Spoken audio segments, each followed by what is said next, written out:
Once, when places like Lakeside, Oakwood, and Belle Promenade were just prairies and pipe dreams, there was Canal Street. Recently, we've seen the passing of several shopping landmarks there, victims of a downward economy and the surge in shopping malls. The face of Canal Street may have changed, but its heart has not, thanks to one store that has remained a fixture on one of the busiest corners in the city. We've seen fewer of our competitors are here on Canal Street. They're out in the suburbs or they don't exist at all. And but one thing that's been good in New Orleans compared to the other cities is there are still people here, lots of people. People from all parts of town, all walks of life, because the typical Krauss customer is not so very typical. It's almost a schizophrenic profile of the customer, and everything that you read about retailing says you've got to define your customer, and we embrace them all. It's a philosophy that has kept the store in business ever since the Krauss brothers first opened their doors in 1903. The decades since then have seen changing times and changing styles, but one thing has allowed Krauss to survive as the Crescent City's granddaddy of department stores.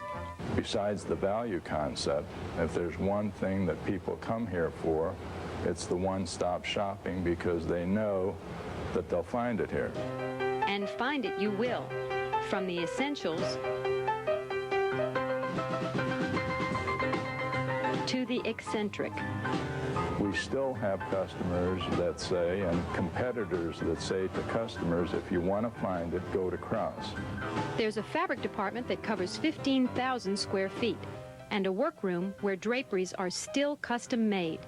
You can ride escalators brought in from the 1939 World's Fair, grab a bite to eat at the luncheonette, or drop into the beauty salon for a quick wash and set. The young at heart can enjoy a little card playing and conversation on the 6th floor. Though the store boasts the latest fashion trends, there's still no denying the feeling of having stepped back in time. From of that subliminal paging system to the checkout procedure itself. It does add to the feeling. Some of those registers have got to be antiques and collector's items, and the tube system, but believe it or not, those charges go up in a tube, and the ladies that open them, what are they looking at but a CRT which is hooked to the computer. So we have a melding of two civilizations practically.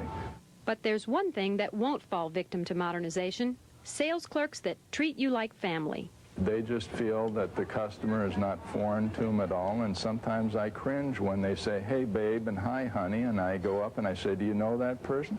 No, Mr. Khan, that's just the way we talk, and the customers love it, and they babe them back. The 1990s will most likely bring a branch store in Metairie to appeal to those suburban shoppers, but it will never duplicate the feeling you get at Canal and Basin. We keep doing our thing and doing it every day, and hope we're profitable and can keep everybody employed and all our customers happy, and do what we've been doing for 87 years. For Real New Orleans, I'm Amanda Strickland.